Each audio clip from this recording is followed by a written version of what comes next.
Bienvenidos a Neuralizados. Si creías que otros podcasts de cine eran buenos, con nosotros se les va a acabar la bicoca.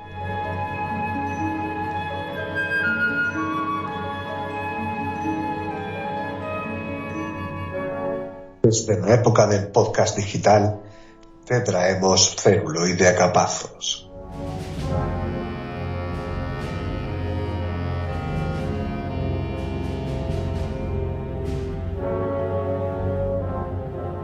Os traemos el mejor análisis desde que analizaron la orina de tu abuelo.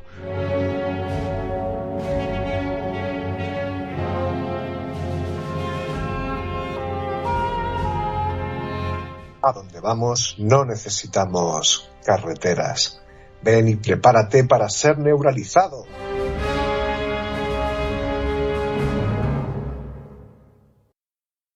Bienvenidos a un nuevo programa de Neuralizados. Un servidor os presenta mi lugarteniente Skeletor... Perdón, Fran. Fran. ¿Cómo estás, Fran? Pues bien, esperando no sonar como Skeletor hoy y nada, que tengáis buenos días, buenas tardes y buenas noches, los quienes me escuchan. Y nada, como siempre traemos a un nuevo invitado, en esta ocasión Felipe, ¿cómo estás? Hola, buenas. Encantado de estar aquí y compartir aquí la sabiduría retro. Felipe es de mi quinta, si no me equivoco. Yo soy del 83. Creo que tú también, ¿no? Correcto. Bueno, pues ya os podéis imaginar, si presentamos así el podcast, siendo de los 80, qué tipo de película nos espera. Aquí serán bienvenidos los haters, los nostálgicos, todos, porque vamos con algo de culto, como siempre. Pero antes que nada, vamos con nuestra sección favorita. ¿Acaso todas son un western?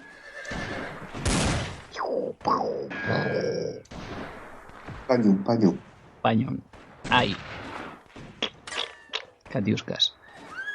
En esta sección vamos a hablar de la película que hablamos la quincena pasada, aunque esto se va a publicar 3 semanas después, ya que he estado fuera y con cambios laborales hemos tenido una semana de pausa que nos ha venido bien para cargar las pilas. A partir del lunes estaremos en YouTube, en Spotify y en iVoox, con lo cual podremos analizar si El Vengador Tóxico es o no un western. Me gustaría que Fran empezara y yo darle la réplica, justificando si esta obra magna. Bueno, a mí personalmente me parece una película muy western. Y además no cualquier western. Me parece que El Vengador Tóxico, por el tratamiento de la violencia que tiene, es un spaghetti western, en toda regla. Un spaghetti western, sí. Muy bien. Sí. Además tiene algún zoom y tal. Sí. Y se puede hacer perfectamente el paralelismo con la idea del justiciero solitario que va cargándose a los forajidos uno a uno sin piedad y sin perdón. O sea que sí, o sea, la referencia a los westerns salen solas. Ajá. Pues, a ver, para mí es complicado defender esta película como western y he estado meditando bastante al respecto y aunque sin duda es una película de superhéroes de serie Z con mucho gore y ese sería el marco adecuado, si lo piensas verás un árbol, no, eso lo decía Paz Morita.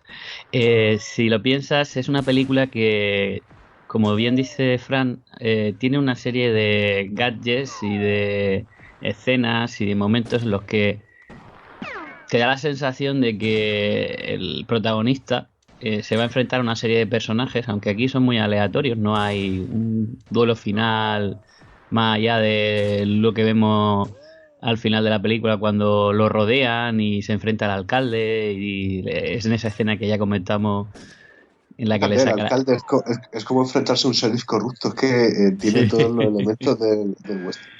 Efectivamente. Que los alcaldes corruptos normalmente no acaban destripados, pero atención, spoilers. Pero este sí. Deberían quizá. Y luego de hecho es la matanza del cerdo. Del chino, como dicen por aquí. La matanza del chino. Entonces, bueno, ese final es un poco western, pero anteriormente cuando ya se transforma en el Vengador Tóxico y se retira al vertedero y tal, vemos un héroe solitario, un poco spaghetti western, efectivamente, como cuando Clint Eastwood es tiroteado y se retira a recuperarse al cementerio. Es un poco eso, ¿no? Correcto. Pues sí, estaría más o menos metida con calzador, pero bueno, es una película que está metida con calzador en cualquiera de los sentidos que la abordemos. Con Así calzador, que, pero yo ese calzador lo veo muy claro al mismo tiempo. Que el calzador hay que meterlo para que entre la peli dentro del western, yo lo tengo muy claro en mi cabeza. Pero y sí, cuéntamelo. una vez entra es un spaghetti western, claramente. Sí, sí, sin duda. Un paño. Vamos a presentar una película del 87 de la extinta Canon. Sí, de mi quinta, quiere decir que yo soy del mismo año que la película. Efectivamente, tú eres del 87, sí. Así que viniste con un pan friki debajo del brazo. Con un pan del tamaño del brazo de Don Langren, porque la película es He-Man o Los Masters del Universo.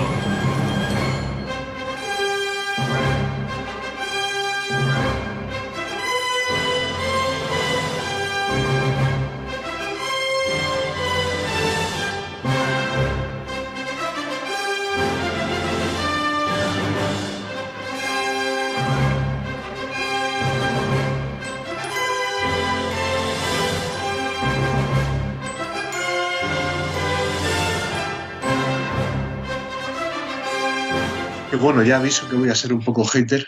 Espero que no se me tenga muy en cuenta, aunque creo que la película tiene cosas muy positivas que resaltar dentro de su género.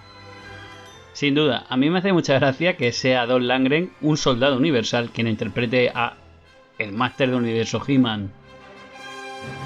Y bueno, yo creo que va a dar mucho que hablar, porque habrá mucha gente que la tenga en el imaginario como algo súper cutre, y mucho de eso hay. Y bueno, me gustaría empezar, como hago siempre, por preguntar al invitado, Felipe, ¿cuándo fue la primera vez que viste Máster del Universo? ¿Cómo te sentiste? ¿Te acuerdas más o menos dónde estabas? Pues si bien recuerdo, yo creo que la vi directamente en televisión. De hecho, aproveché ese mismo momento y la grabé en VHS. Y fue en Antena 3, me parece que tenía el logo antiguo este rojo, que era una A y un 3. Y desde entonces, pues ahí me parece que eso, lo típico que se hacía antes, en los 80, no había presupuesto, pues te comprabas una cinta virgen y cuando ponía la película en televisión, pues le dabas a grabar y estar atento para saltar los anuncios. Era el Netflix que teníamos en aquella época. Pues vamos al lío, vamos a hablar un poquito de la película, de las curiosidades, de los personajes.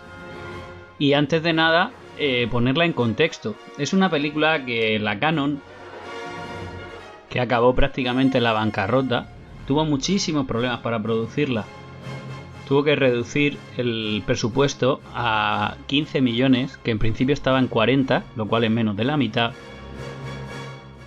Así que algo que se iba a convertir en una superproducción se convierte en un producto de serie B, en un Frankenstein, que fue un rotundo fracaso. Bueno, de ahí que la película esté ambientada en la Tierra. Sí, de ahí que la película sea la parte de Eternia, que a mí es la que más me gusta, o una de las que más me gusta, solo el inicio de la película. Antes de empezar me gustaría que Fran nos echaras una mano, nuestro experto en juguetes, nos va a hablar de Mattel. Bueno, de hecho, como mucha de la gente que nos escucha sabrá, primero fue la línea de juguetes y luego fueron la serie de dibujos animados, la película, etcétera. Efectivamente, todo empieza con que Mattel por unos acuerdos no completamente satisfactorios que hay con Toys R Us, en un principio se hablaba de hacer unos cómics, pero no había seguridad de que los niños fueran a interesarse por leer esos cómics. Y finalmente se saca una línea de bueno, lo que sería He-Man y los Masters del Universo, lo que sería la serie de dibujos animados. Pero esto para respaldar una línea de juguetes que se inspira en un principio en una figura que era una especie de vikingo estereotípico, de casco con cuernos, con un semblante muy amenazador. No se llegó a sacar al mercado porque se consideraba que el semblante era demasiado amenazador para que fuera propiamente un juguete para niños. Sin embargo, se vio que la idea gustaba. Entonces intentaron hacer algo con ella y de esa idea sacaron a He-Man y sacaron todo un lore posterior, ¿no? Este vikingo original crea pues todo lo que es efectivamente en la película Eternia, lo que es el castillo de Grayskull, que por cierto, esto no se explica en los dibujos animados ni tampoco sale en la película, pero lo crea, si no recuerdo mal, se llamaba el gigante Titus, el castillo de Grayskull, que es también una figura de acción animada que ahora mismo está muy valorada, como lo está también, por ejemplo, la figura de Stinkor, que era una figura de uno de los villanos de los Masters del Universo, cuya habilidad era crear nubes tóxicas, y entonces ese juguete echaba peste. Y estaba fabricado de tal manera que echaba mucha peste, y también está muy valorado hoy en día, y la cosa es que 30 y pico, casi 40 años después de crear esta línea de juguetes, esos muñecos siguen oliendo peste. Qué fantasía, nunca mejor dicho. En un mundo en el que se venden pedos por internet, este tipo de cosas se han revalorizado muchísimo. Ha habido muchos elementos de coleccionismo que se han revalorizado con el tiempo, y algunos que formaban parte de la línea de juguetes pero no formaban parte de la serie de dibujos ni de la película, como la espada del poder, que en la línea de juguetes estaba partida en dos mitades. Skeletor tenía una y He-Man tenía otra, y se podían combinar para combinar los dos poderes. O sea, quiero decir, si uno indaga, a lo mínimo que uno indague, es curioso como una línea de juguetes que se creó en principio con unos principios puramente estéticos, fue generando luego un lore muy rico y en el que los coleccionistas tienen mucho que rascar. ¡Qué maravilla! Pues si pasamos ya a las curiosidades de la película y comenzamos con el tema del rodaje, sería una buena manera de empezar. Así que si empezamos por el final, el recurso de la escena postcréditos que aparece en esta película fue empleado por primera vez en 1966 en una película llamada Los Silenciadores. Sirvió para presentar la siguiente película de la saga, una saga de agentes especiales. Y aquí se utiliza ese recurso de volveré. Como Arnie. Efectivamente, como Arnie en Terminator. Que no todo el mundo ha visto, porque si la ves en la tele muchas veces cortan en los créditos y hay que llegar hasta el final, que no todo el mundo es capaz de llegar hasta el final. Tendrían escopetados para su casa, claro. Efectivamente, y además que es algo que no es que fuera muy común, entonces. Además que deja una puerta abierta al mundo de los superhéroes. Cuando vi la escena postcréditos me pregunté inmediatamente si habrá alguna persona que desde que vio la película en el 87 sigue esperando la secuela. Total. Yo soy uno de ellos. Bueno, Richard Edlund es el responsable también de los efectos especiales, que también fue responsable de los efectos especiales de Star Wars, saga que está sobrevolando la película de forma descarada todo el tiempo. La película arranca con una cabecera muy chula que dice, justo en el centro de la galaxia, entre la luz y las tinieblas, se alza el castillo de Grayskull en el planeta Eternia. Durante innumerables siglos, la hechicera de Grayskull ha mantenido este universo en armonía. Pero los ejércitos de la oscuridad nunca descansan en su ambición eterna de conquistar Grayskull. Porque aquellos que controlen Grayskull tendrán el poder de un ser supremo, el poder de un ser todopoderoso, el poder de convertirse en Masters del Universo.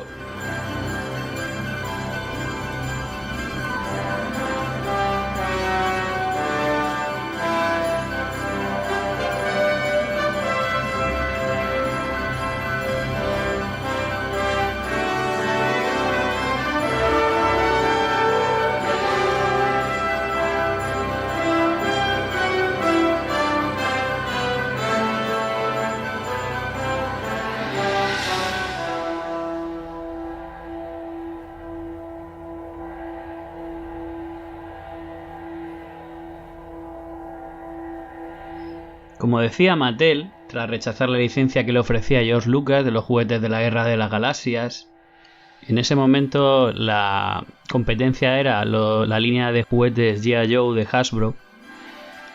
Y bueno, no querían cometer el error que cometieron con Lucas, ya que rechazar a Lucas es uno de los peores errores, no solo cinematográficos, sino sobre todo mercantiles que se pueden cometer en la industria cinematográfica.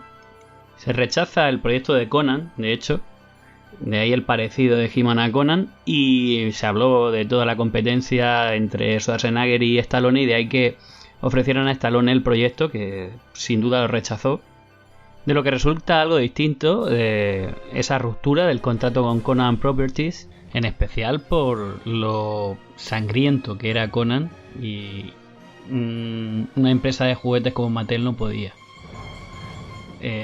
transmitir a sus seguidores que lo que iba a vender era algo así como lo que John Milius acaba haciendo en Conan. Así que para no tener que desechar todos los muñecos que tenían ya listos, le cambiaron el color del pelo a aquellos que tenían diseñados para Conan y lo transforman en un Conan rubio. Muchos de los chicos de esa época tuvimos juguetes de esa línea de los 80, y luego hubo otra basada en una serie a finales de los 90, más futurista, que se parece más a la nueva de Netflix, al menos en cuanto a la estética, pero la nueva de Netflix es una especie de remake de la primera, mientras que la de finales de los 90 era más futurista, como digo. Y como digo, de ambas series sacaron líneas de muñecos. La primera fue una serie mitiquísima, recuerdo que además se utilizaban muchas veces los mismos diseños para escenas repetidas, un poco como el equipo A, ¿no? En esas escenas tan míticas en las que salta un tío de un tejado y nada, siempre es el mismo tío el que salta, aunque luego cambia a quien recibe abajo. Y aquí pues sí, veíamos a He-Man dando una voltereta o algún personaje y tal, y siempre la misma escena para ahorrar costes. Golan Globus, que en realidad es Cannon Films, herederos de algún modo de Roger Corman y de la Hammer, con deudas de por medio, como decíamos, y financiando a través de bonos basura, acabaron llevando pues eso, la compañía a la bancarrota.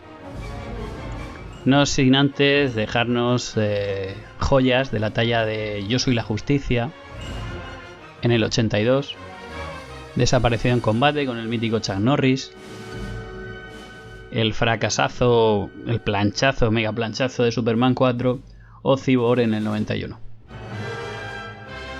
De hecho, el fracaso de Superman 4 es el culpable de que tengamos esta película. Un fracaso pariendo otro fracaso, un feto pariendo otro feto.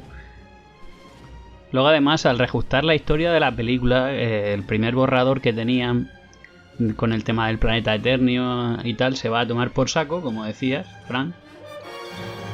Y desaparecen elementos y personajes como Orko, que aquí acaba siendo Wildor, o como Battle Cat, ya que no tenían presupuesto suficiente y para hacerlo mal, pues prefirieron no hacerlo y cambiar tanto la historia como algunos de estos personajes. ¿Que hicieron las cosas mal? Pues sí. De hecho, al final, en lugar de Sylvester Stallone, llamaron a un Sylvester Stallone de marca blanca, como he leído por ahí. Eligieron a Dolph Lundgren, conocido poco más allá de Rocky 4 y quien tampoco hablaba bien el inglés, tenía un acento muy marcado. Ahora después abriremos el melón del inglés en la galaxia y toda la historia implícita que puede haber detrás de esto. Y como en Canon todo era lectura napoleónica, es decir, pa'lante, Lundgren firma el contrato. Finalmente le dan 3 oportunidades para que pueda hablar en inglés con menos acento sueco del que venía de serie, y si no, acabaría siendo doblado. Misma condición que le ponen a Arnold Schwarzenegger en Conan, por ejemplo. Y al final, bueno, le queda un acento que no está mal, se nota que es sueco. Incluso yo diría que eso lo hace más creíble como extraterrestre. Pero lo consigue porque además es un tipo inteligente a pesar de esa cara que tiene de tiparraco. Es un tío con un CI alto. Gary Goddard, el director de la película, había dirigido espectáculos en la Universal, entre ellos el de Conan, precisamente. Intentó poner cordura a todo aquello. De hecho, la película acaba siendo muy irregular, es un Frankenstein, con muchas manos metidas, está incompleta. Luego diremos cómo acaba y por qué. De hecho, vemos escenas en las que, como decía, esa falta de presupuesto, esa irregularidad del rodaje, se ve un patente. Si te fijas, cuando llega He-Man a el planeta Tierra, tiene barriguita. Hay escenas en las que no tiene, y eso es debido a que se paró el rodaje varias veces. De este modo, Don Langren no podía ejercitarse, pero tenía que alimentarse. Ese cuerpo serrano había que mantenerlo de alguna manera en pie. Tarde o temprano tenía que llegar el momento en el que se cancela del todo la película, se para el rodaje y se queda sin escena final. Esa escena en la que He-Man y Skeletor se enfrentan. Y para que aquello remontase, Cannon paga la mitad de lo que debía, siempre y cuando sea como condición Goddard quien termine la película, y ahí es cuando se ocupa de esa escena final con la mitad de presupuesto, y se nota que la escena está rodada apresuradamente y que no tiene los medios que requieren, ¿no? Una escena tan épica, pero que al final, bueno, en esa época no desentonaba tanto. Así que, en un acuerdo a la remanguillé vía telefónica, Goddard poniendo algo de su bolsillo y Cannon acaban la escena. 2 días le dieron y en 2 días lo consiguieron. Dice Don Langren en el DVD original, en los extras de la peli, que lo pasó fatal en el rodaje, incluso peor que en Rocky. No sé si habéis visto, imagino que sí, que habéis visto la peli recientemente. En las escenas que sale He-Man en un platillo volante, está enganchada una placa que a su vez está enganchada a una grúa y a su vez está enganchada a una camioneta que va a 65 km por hora. Imagino que estar subido ahí a 65 será como ir a 200 en un coche. Y el tipo pues agarraba como buenamente podía haciendo surf en el aire. Esa suerte de Silver Surfer consigue acabar dignamente todas esas escenas de efectos prácticos que están bastante bien, bajo mi punto de vista, de lo más conseguido de la peli. Aparte, hablando de cosas conseguidas, muy conseguidas, capítulo y mención aparte, para mí el mejor personaje y el mejor actor de la película es el gran Frank Langella. Frank Langella, protagonista del Drácula de John Badham en el 79, o la peli Brainscan, en la que hace de villano. Brainscan, que aquí se llama Juego Mortal, con Edward Furlong, el joven John Connor de Terminator 2. Es un actor mítico, es un actor transformista que aquí hace un Skeletor fascinante bajo mi punto de vista y tiene las mejores frases de la película. Tenemos también a Meg Foster, que también participó en Están Vivos al año siguiente, de John Carpenter. Por supuesto, el mítico Dolph Lundgren. Tenemos a Chelsea Field, que es Tila, que sale en El último Boy Scout y en Dos duros sobre ruedas con Mickey Rourke y Don Johnson en el 91. Billy Barty, que es el enano de Willow o de Bajo el arco iris. Y el detective Lubin, James Tolkan, que es el director del colegio de Regreso al Futuro, que estamos de acuerdo, Franillo, en que tiene las mejores frases, al menos si no hablamos de Skeletor, que son las más lapidarias de la película. Y en Top Gun también sale, entre otras, un actor de reparto muy habitual. Y luego tenemos a Courtney Cox. Courtney Cox sabemos todos quién es, que es Mónica de Friends, de la cual yo me enamoré en la película de pequeño. Es su segunda película. La primera es El tesoro de San Lucas, película que tiene muy buena pinta también de la Canon. ¿Qué más curiosidades nos trae, Felipe? Que yo sé que llevas cositas por ahí. Ahora que la vi hace poco, no había caído que Courtney Cox es que para mí, bueno, para el resto de los mortales, es Mónica de Friends. Pero yo no he sido muy seguidor de Friends, pero sí de la saga Scream en su día. Entonces, para mí creo que era periodista. Entonces, para mí era eso. Pero cuando la vi de pequeño, no he asociado. Ha sido ahora, estos años atrás, que digo, ostras, si esta es Courtney Cox, pero jovencísima, que no la reconocía. Digo, ha sido un poco chocante decir, coño, si esta tía es Mónica y es la periodista en Scream. Coño, no me he dado cuenta, pero sí, lo que tú dices, yo creo que un poco amor platónico también en aquella época. Sin duda, sin duda. Y bueno, ¿y qué más curiosidades? Porque me has dicho algunos gazapos antes fuera de micrófono que me parecen bastante graciosos. Sí, bueno, con curiosidades pues, he visto así por encima un montón. Una de ellas que, bueno, no sé si lo han comentado una vez o tal, te lo comenté el otro día que la estaba viendo, digo, hay una escena que Luis está conduciendo un coche, está llevando al protagonista humano, terrícola, a casa de Julie, porque se supone que ha desaparecido, y me fijé que dobla la esquina, que no hay nada que le impida, y se sube a la acera. Y digo, tuve que rebobinar, digo, espera, digo, ¿se ha subido a la acera? Es muy de los Simpsons, no de GTA. Está grabado, es decir, vamos a repetirlo. No, déjalo ahí. Digo, No da tiempo. Hemos reventado la rueda. Pues mejor. me chocó un montón. Y cosas así. Bueno, también he visto también que me ha sorprendido me ha sorprendido mucho, que parece ser que, bueno, la falta de presupuesto siempre ha estado presente.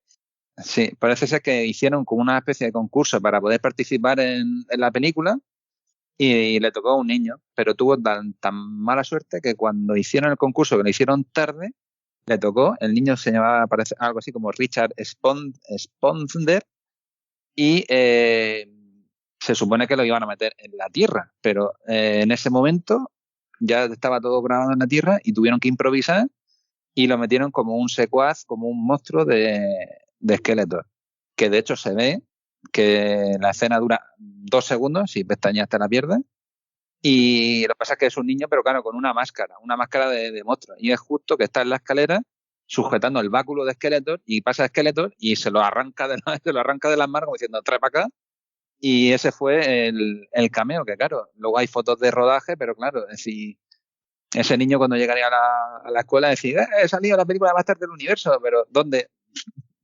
¿Dónde está? No se te ve.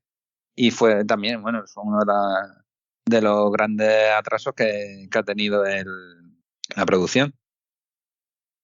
Qué maravilla. Qué fantasía de película, por favor. Ya os digo yo, como la he vuelto a ver como vosotros, me he reencontrado con el niño que era.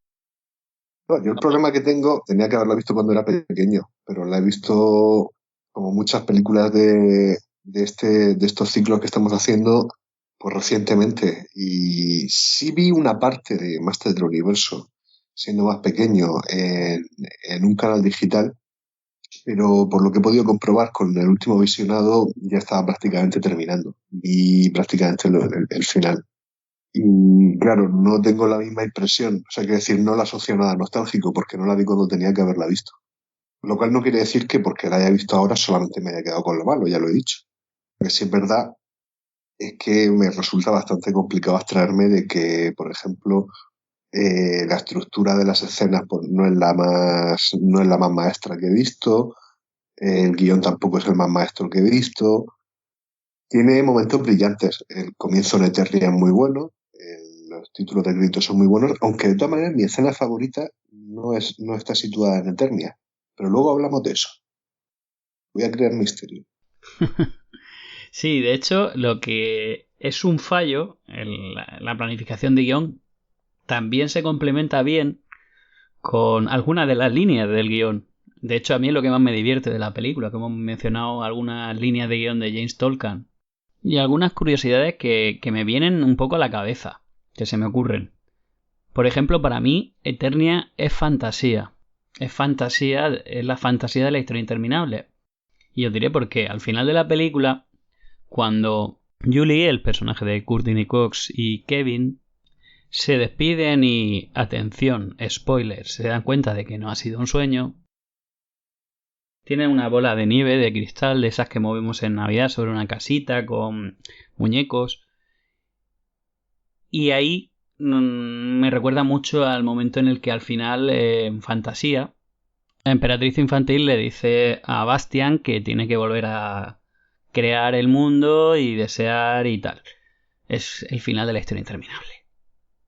Que no olvidemos que esto es un exploitation del exploitation. O sea, esto es un producto, un pastiche totalmente refrito. Sí, o un poco también como Men in Black, como meter un universo ahí dentro de una bola. Yo también lo vi así. Bueno, ahora, a día de hoy, claro, en aquella época no. Claro, es que de niño estás abstraído en esa magia de segunda que genera la peli.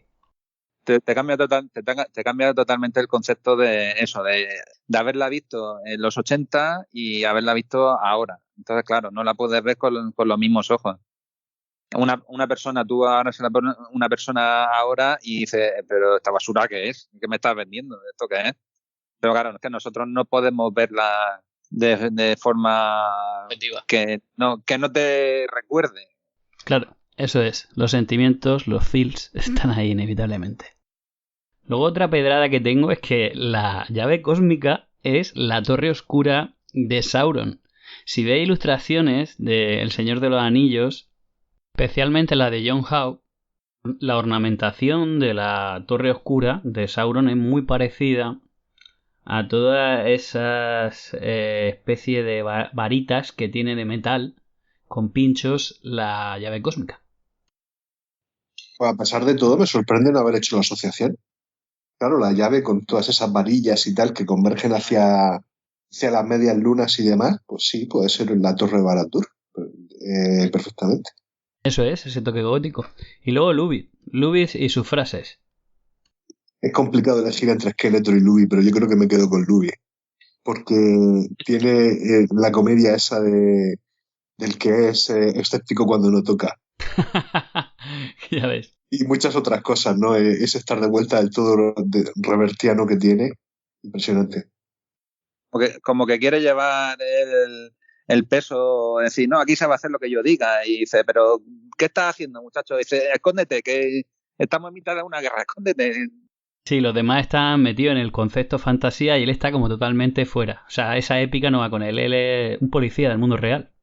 Sí, completamente convencido que si le está viendo que se pelean con rayos, que hay un enano alienígena y tal, y sigue convencido que es una pelea de bandas. Es maravilloso.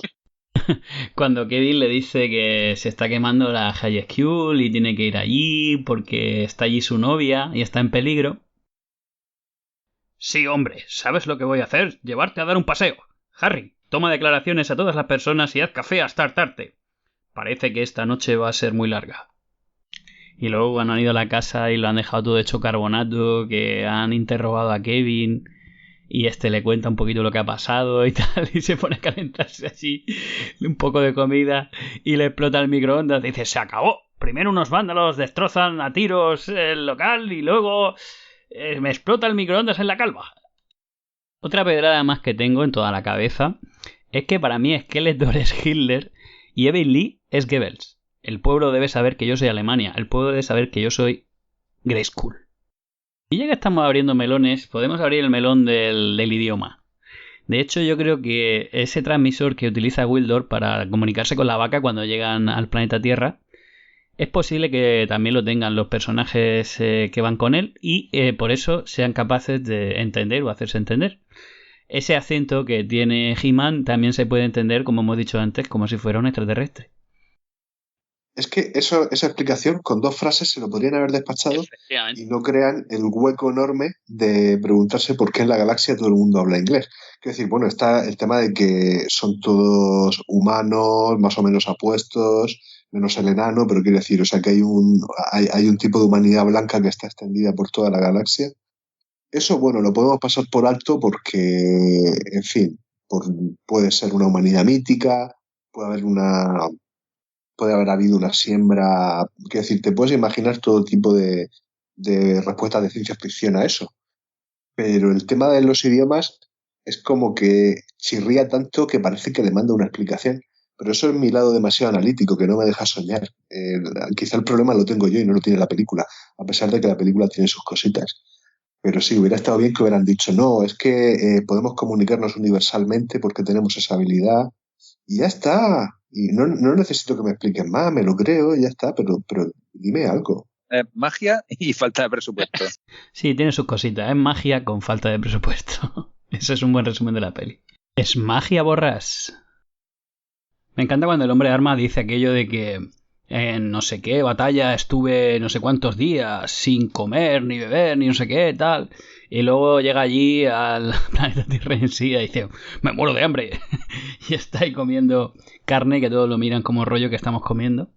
Y le preguntan qué es lo que contiene y dicen, esos son huesos. Y el único que sigue comiendo es Wildor, ¿no? O cuando se refieren a Wildor como ese enano sí que es siniestro. Me recuerda a aquella película de las plantas que comían a las personas. No, que es meterse en un berenjenal, pero me parece muy llamativo que en una película de 1987 presenten el no comer carne como más avanzado, como lo galáctico y tal.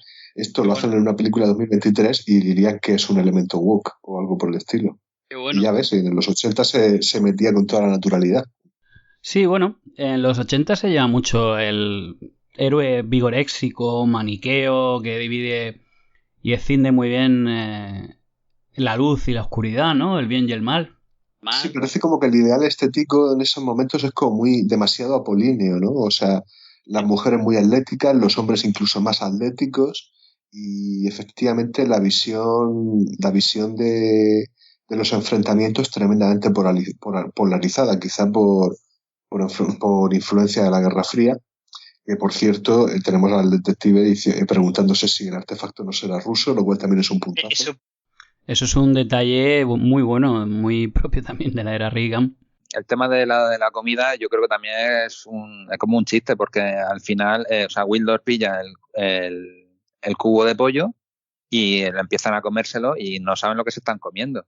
Hasta que creo que dice Tila, dice, qué raro que pongan carne en palos. Dice, no, pues si te estás comiendo un animal. Dice, ¿cómo? ¿Que esto es un animal? Y entonces, claro, se quedan así y dice, voy a vomitar. Pero luego, por ejemplo, dice Wildor, dice, pues está muy rico.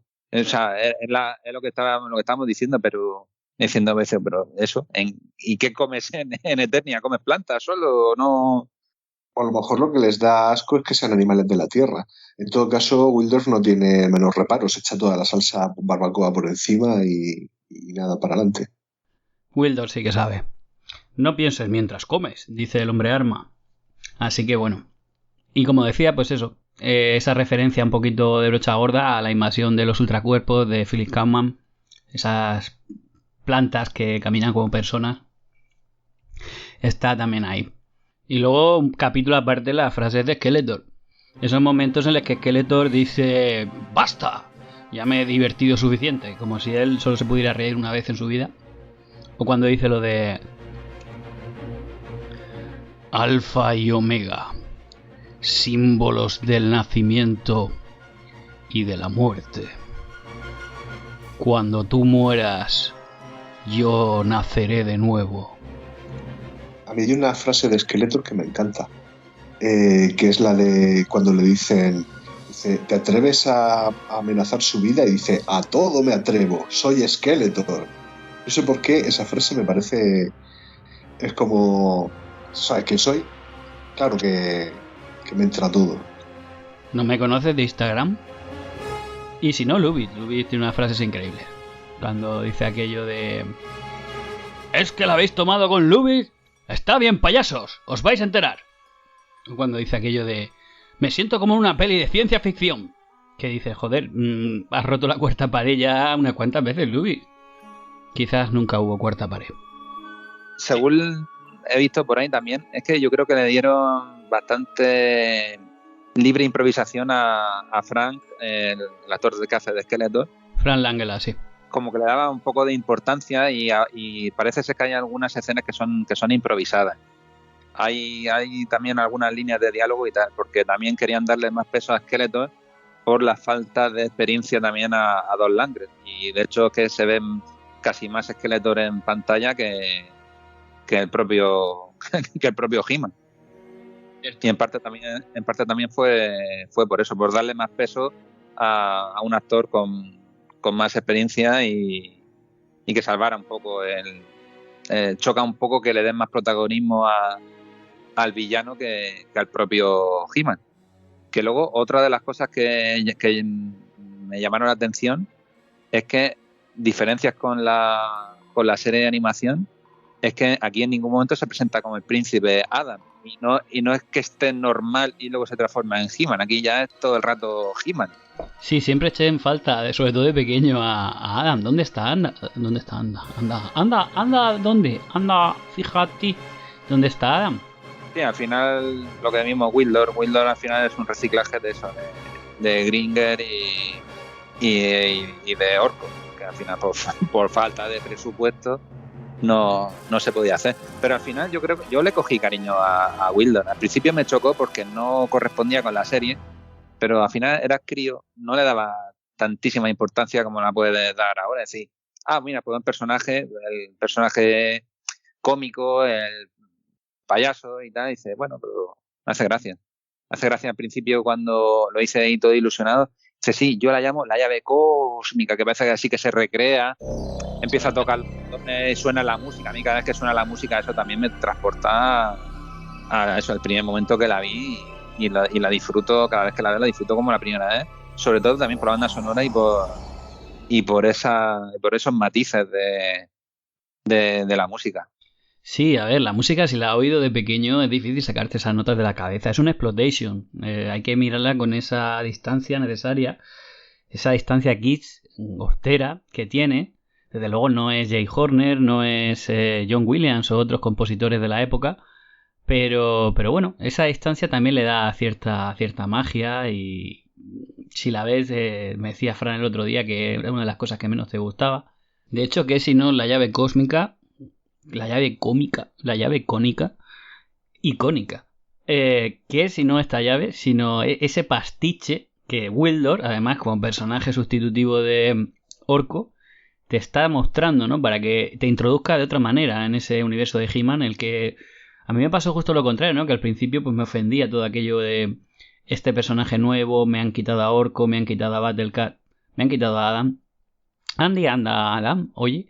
Y luego hablamos de que es el enemigo también al mismo tiempo, porque esto es japonés, esto es ruso. O sea, hay algo ahí, pues ya sabemos, ¿no? La era Reagan, como hemos dicho. Sin duda es una especie de spin-off, una especie de OVA, una especie de universo paralelo de la propia He-Man, que gracias a la falta de presupuesto, pues genera cosas como esta llave cósmica, y cuando los personajes la miran, y miran esa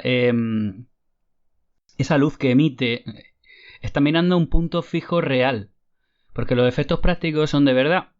Cuando digo son de verdad me refiero a que no se están imaginando algo que no existe y están mirando algo que hay ahí, y eso le da esa magia y esa veracidad. No nos pongamos muy intensos con esta peli, pero resulta refrescante.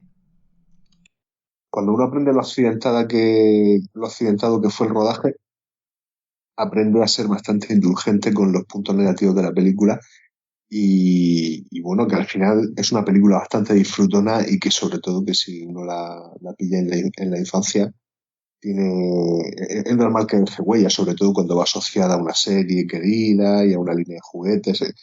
Lo veo completamente razonable. Sí, esto demuestra que a veces una mala película consigue crear universos bizarros, pero cargados de una magia especial, ecléctica, kitsch. Y no siempre una gran película es capaz de crear esa magia. Creo que esta década, los 80, es un perfecto ejemplo de lo que estamos diciendo aquí, ¿no? En relación a la banda sonora, decir que aunque en un principio puede haber sido muy negativo, creo que es una banda sonora bastante acorde con lo que te muestra la película. Lo que pasa es que creo que es una banda sonora que aunque lo que hace lo hace muy competentemente, no llega a mí no me parece que haya elementos, pues tiene muchos sonidos de fanfarria que son adecuados para una película de aventuras, pero a lo mejor no llegué a encontrar dentro de esa fanfarria ninguna en particular que yo dijera que tenía personalidad como para quedar en la memoria. quizá era mucho más memorable precisamente esos sonidos de sintetizador que salían de la llave mágica. A mí el tema principal sí que me marcó en el sentido que también le encontraba, a ver, salvando las distancias, cierto parecido también como Superman, no sé, eso, ese sonido tipo fanfarria y tal, que dice, por lo menos de pequeño, ahora ya no. Vamos a ver algo de superhéroes, vamos a ver eso, acción, héroes, salvando el mundo, vamos a ver eso, o sea, como que te anticipa un poco a eso. Y se puede entender, claro. Y vamos ya con escenas favoritas y escenas hateritas. Como podéis comprobar, en este podcast hablamos de lo vil a lo sublime, y esta peli es un gran ejemplo. ¿Nos podrías decir, Felipe, como siempre el invitado tiene preferencia, cuál es tu escena favorita?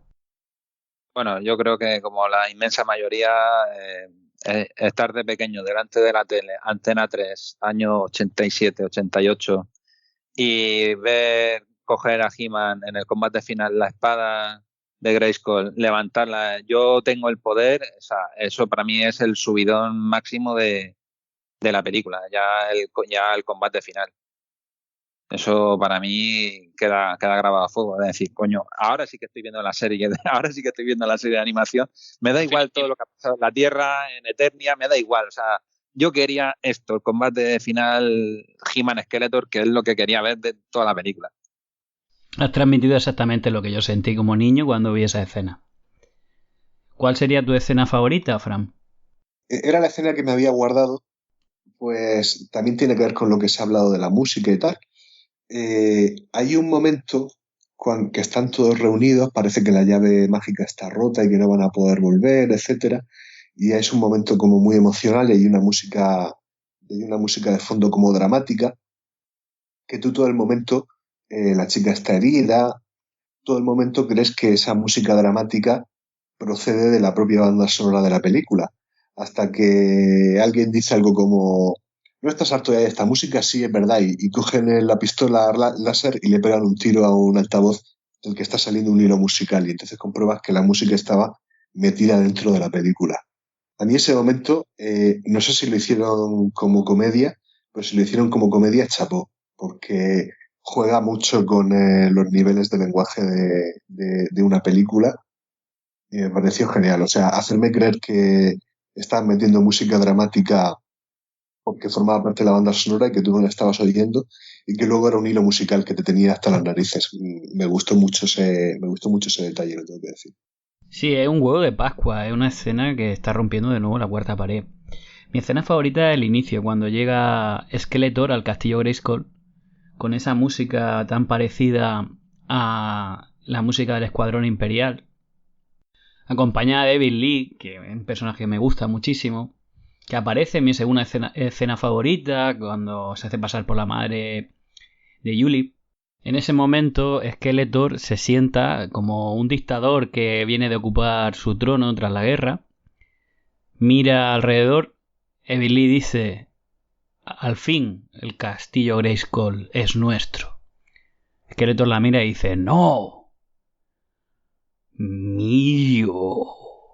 Y suena una música ahí tremenda y ya sabes qué personaje te espera. Te está presentando con unas pinceladas muy... Es verdad que un poquito de brocha gorda, pero muy, muy claras. ¿Qué personaje tenemos? ¿Qué tipo de película vamos a ver? Porque hay alguien muy duro al que derrotar que solo Don Langren va a poder.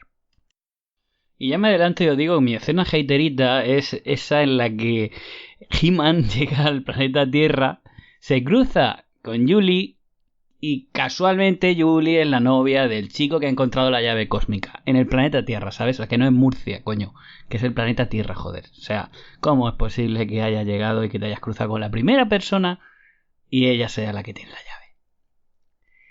Unos monstruos tratan de cogerme y tal. Y claro, dices, viene de enfrentarte a un tío como Blade, que se parece bastante en la estética, ¿no? A la ropa que lleva He-Man y tal, pero vamos a confiar en Dolph Lundgren porque es rubio. ¿Y cuál sería la tuya, Felipe?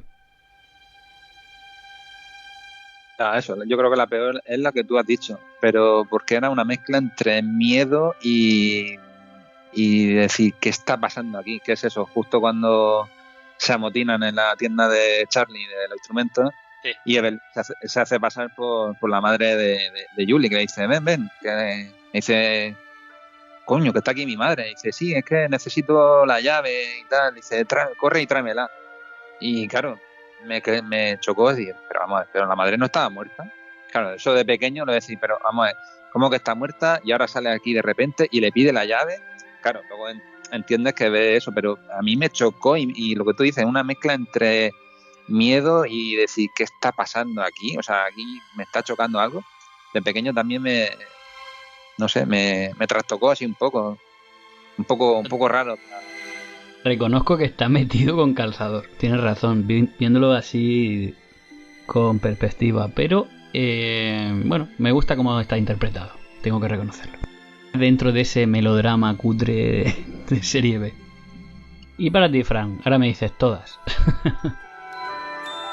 No soy tan hater de la película. Creo que la película tiene sus momentos regulares, pero realmente el momento pero vamos, también tiene momentos muy buenos.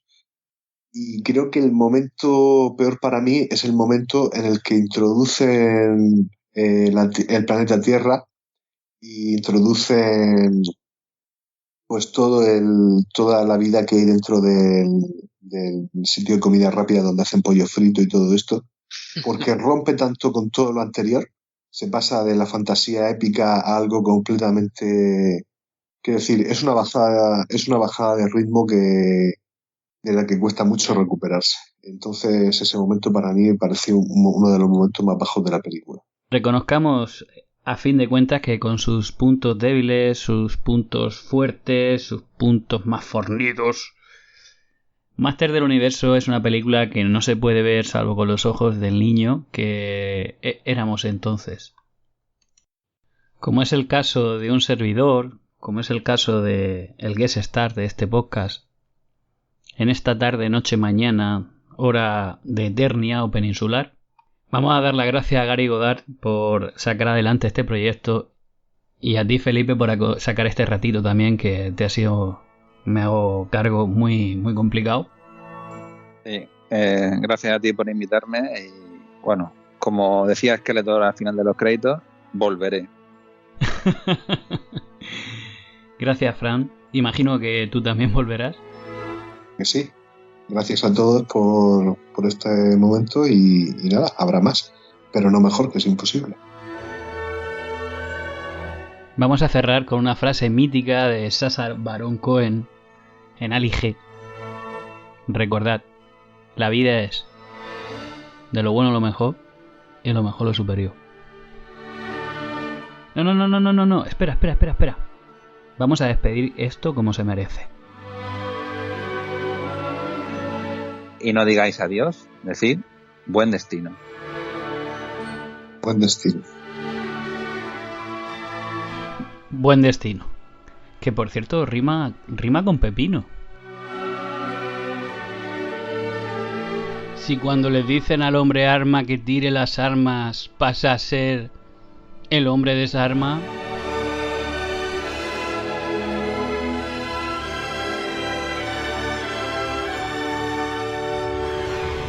En fin, con sus irregularidades, con sus puntos fuertes, con sus puntos flacos, con sus puntos.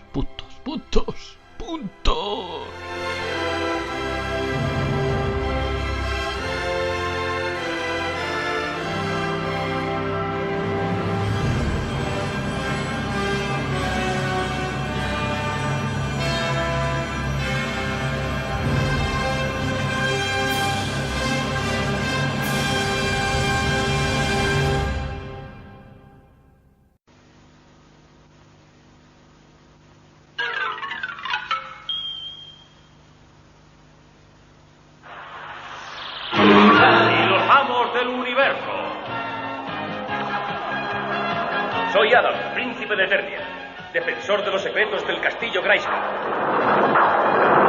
Este es Gringer, mi fiel amigo. Un fabuloso poder secreto se encuentra en mis manos cuando desenvaino mi espada mágica y grito ¡por el poder de Grayskull! ¡Yo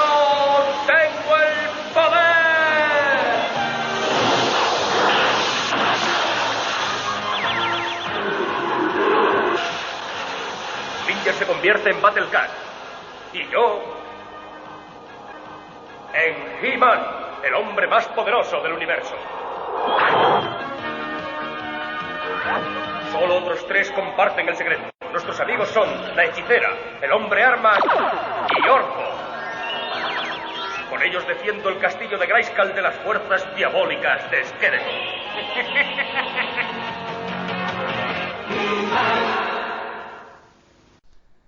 Tan tananán, tan tananán, tan tananán, tan tan tan. Sí, un poco eso, sí. Sale un poco Superman cutre de Hacendado. Y matar era por mí.